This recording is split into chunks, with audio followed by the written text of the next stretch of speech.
The shooter live streamed the massacre on Facebook for more than 15 minutes. Facebook took it down only after being contacted by officials in New Zealand. But then other users kept reposting that video on Facebook as well as on YouTube and Twitter. That is prompting some fresh questions about how social media platforms handle offensive content. Joining us to talk about some of the issues involved, Connie Guillermo, Vice President, Editor-in-Chief at CNET. Connie, thanks for joining us. My pleasure. First, let's take a look at how each of the companies is responding. Let's start with Facebook's top official in New Zealand. Says that in a statement, New Zealand police alerted us to a video on Facebook shortly after the live stream commenced, and we quickly removed both the shooter's Facebook and Instagram accounts and the video. We're also removing any praise or support for the crime and the shooter or shooters as soon as we're aware. Now, YouTube says it has removed thousands of videos related to the massacre in New Zealand. It's using what it calls smart detection technology and is encouraging people to flag any items that are graphic or violent.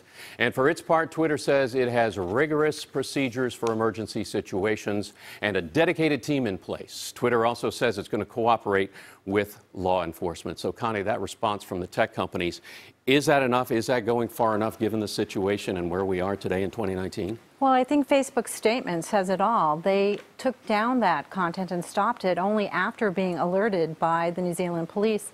That video ran live for 17 minutes before they were alerted. And that comes as Facebook has been under criticism for a lot of the content on their site, taking responsibility for objectionable content.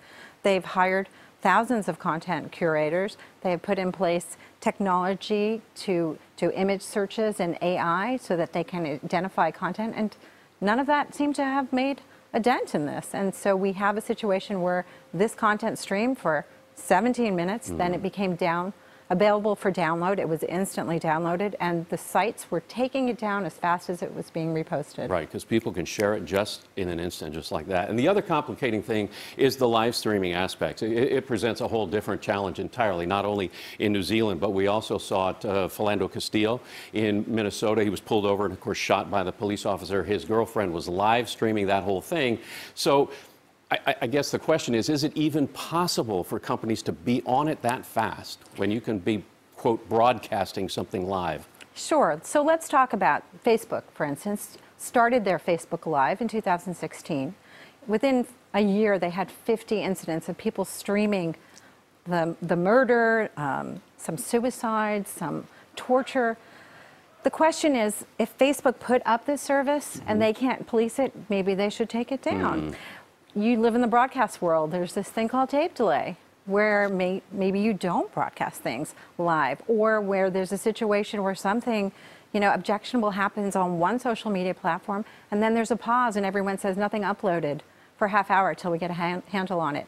So there are other ways to handle just the fact that this content is going to proliferate that the tech companies can look at that have nothing to do with a failure of our curators or a failure of our AI engine. What is the policy? Just because we can do it, should we do it? Should we be doing it? Because in this environment, it's very controlled, even though we are live. There's a gatekeeper, so to speak. Right. And nothing gets out there.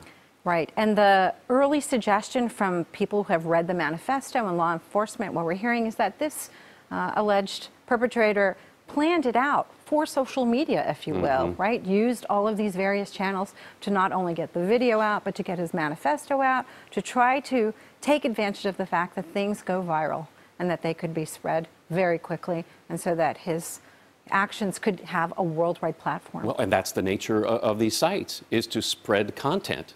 That's right, and that is the conundrum that these companies face. Facebook, Twitter, YouTube are all about giving you a way to share information, whether it's photos or posts or video. So that was the whole purpose of building these platforms, and now they have to police them. Now they do. All right. Connie Guillermo, thank you very much. We appreciate it from CNET.